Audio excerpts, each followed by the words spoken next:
ତ ହ୍ୟାଲୋ ସାଙ୍ଗମାନେ, ଆସିଗଲି ଗୋଟେ ନୂଆ ଦିନରେ ନୂଆ ଭିଡ଼ିଓ ନେଇ ମୋ ଚ୍ୟାନେଲ୍ ଆସ ଖାଇବାରେ।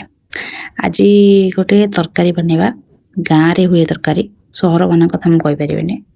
ତ ତରକାରୀ ଢଳା ହେଲା, ଦେଖିପାରୁଥିବେ କ'ଣ ତରକାରୀ ପଡ଼ିଛି। ପୋଇନାଡ଼ି, ଆଳୁ, ଜହ୍ନି, ବାସ୍ ଏତିକି ତରକାରୀ ପାଇଁ ପରିବା। ଏଇ ପରିବାରେ ଆଜି ଗୋଟେ ସୁସ୍ୱାଦୁ ତରକାରୀ ବନେଇବା। ଗାଁରେ ବନାଯାଏ ଏଇଟା ପ୍ରାୟତଃ ଏଇ ଟାଇମ୍ରେ। ଜହ୍ନି ଏଇ ଟାଇମ୍ରେ ମିଳେ, ପୋଇ ବି ଏଇ ଟାଇମ୍ରେ ଭଲ ମିଳେ। ସେଥିପାଇଁ ତାକୁ ଟିକେ ତେଲ ଦେଇକି ଟିକେ ସନ୍ତୁଳି ଦେବା, ଲୁଣ ହଳଦୀ ପକାଇକି। ସନ୍ତୁଳିଲା ଭିତରେ ଝଗଡ଼ା କେଉଁ ସମ୍ପର୍କରେ ନାହିଁ। ଯେଉଁଠି ସମ୍ପର୍କ ଅଛି ସେଠି ଝଗଡ଼ା ଅଛି। କିନ୍ତୁ ଝଗଡ଼ାରେ ଜଣେ ଝଗଡ଼ା କରିବାରେ ମାହିର ହେଇଥିବା ବେଳେ ଆଉ ଜଣେ ବୁଝେଇବା ଯଦି ମାହିର ହେଇଗଲା ନା, ତ ସେ ସମ୍ପର୍କ ବହୁତ ଦୂର ଯିବ। କେତେ ଦୂର ଜାଣିଛନ୍ତି? ଯେତେବେଳେ ବାଡ଼ି ଧରିବା ଅବସ୍ଥା ଯାଏ, ଲୋକ ଚାଲିପାରେନି, ସେ ଅବସ୍ଥା ମଧ୍ୟ ଯିବ।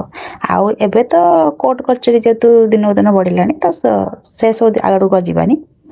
ତ ସମ୍ପର୍କକୁ ବଞ୍ଚେଇ ଜାଣିଲେ ସେ ବହୁତ ଦିନ ବଞ୍ଚିବ। ଆଉ ଯଦି ଭାଙ୍ଗିଦେବା ପାଇଁ ଚାହିଁବ, ଗୋଟେ ମୁହୂର୍ତ୍ତ ବି ଲାଗିବନି ଭାଙ୍ଗିଦେବା ପାଇଁ। ସମ୍ପର୍କକୁ ଖାଲି ମୁଁ ବାନ୍ଧି ଧରିଲେ ହବନି, ବାନ୍ଧିବାଟା ତମ ପଟରୁ ବି ଶକ୍ତ ହେବା ଦରକାର।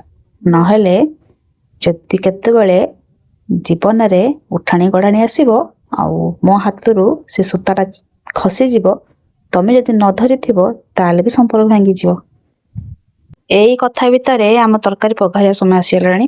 ତେଲ, ପିଆଜ, ଜିରା ଦେବା, ଦେଇକି ଯେ ପିଲାଟା ସିଝେଇଥିଲେ ତରକାରୀ ପକେଇକି ତାକୁ ତା ସହିତ କଷିବା। ଯେମିତି ମସଲା କଷା ହୁଏ, ତା ଟିକେ ଲଙ୍କାଗୁଣ୍ଡ ଦେବା, ହଳଦୀ ଗୁଣ୍ଡ, ଲୁଣ ଅପସନାଲ୍ ଆପଣଙ୍କ ଇଚ୍ଛା, ସୋରିଷ ମସଲା ଟିକେ ପେଷ୍ଟ ଦେବା, ଦେଇକି ତାକୁ କିଛି ସମୟ ପାଇଁ ଭାଜିବା, ଦେବା କଷିବା। ତା ସାଙ୍ଗରେ କଷିଲା ପରେ ଟିକେ କଲର୍ ଚେଞ୍ଜ ହେଇଯିବ, ଆମର ମସଲା ପ୍ରିପେୟାର ହେଇଗଲା ବୋଲି ଆମେ ଜାଣିବା।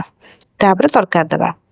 ତରକାରୀ ଦେଲା ପରେ କେମିତି ଦେଖାହେଉଛି କଲର୍, ଭିଡ଼ିଓ ମାଧ୍ୟମରେ ଆପଣ ଦେଖିପାରିବେ। ତ ତରକାରୀ ବହୁତ ସୁନ୍ଦର ଟେଷ୍ଟ ହେଇଥିଲା, ଆଉ ବଢ଼ିଆ ବି ଦେଖାଯାଉଥିଲା। ଆଉ ବହୁତ କମ୍ ଜିନିଷ, ଘରୋଇ ଜିନିଷ। ଯେତେବେଳେ ଘରେ କିଛି ନଥିବ ସେତେବେଳେ ଏଇ ଜିନିଷ ବନେଇ ପାରିବେ। ମାତ୍ର 2-3ଟା ଜିନିଷ ବନାହବ। ତ ନିଶ୍ଚିତ ଭାବରେ ଘରେ ଆପଣ ବନେଇବେ, ଖାଇବେ, ଆଉ କମେଣ୍ଟରେ ଜଣେଇବେ କେମିତି ଟେଷ୍ଟ ହେଇଥିଲା। ଆଉ ସେତିକି ଜିନିଷରେ ଧୂଆଁ ଯେହେତୁ ପ୍ରବଳ ହେଉଥିଲା ଚୁଲିରେ, ତ ଭାରି କଷ୍ଟ ହେଉଥିଲା ବନେଇବା। ତଥାପି ବହୁତ କଷ୍ଟରେ ବନେଇଛି। ଥରେ ଖାଇବେ, ବନେଇବେ, ଆଉ ମୋତେ କମେଣ୍ଟରେ ଜଣେଇବେ। ସେ ପର୍ଯ୍ୟନ୍ତ ରହିଲି, ପୁଣି ଗୋଟେ ନୂଆ ଭିଡ଼ିଓ ଦେଖାହେବା। ଜୟ ଜଗନ୍ନାଥ।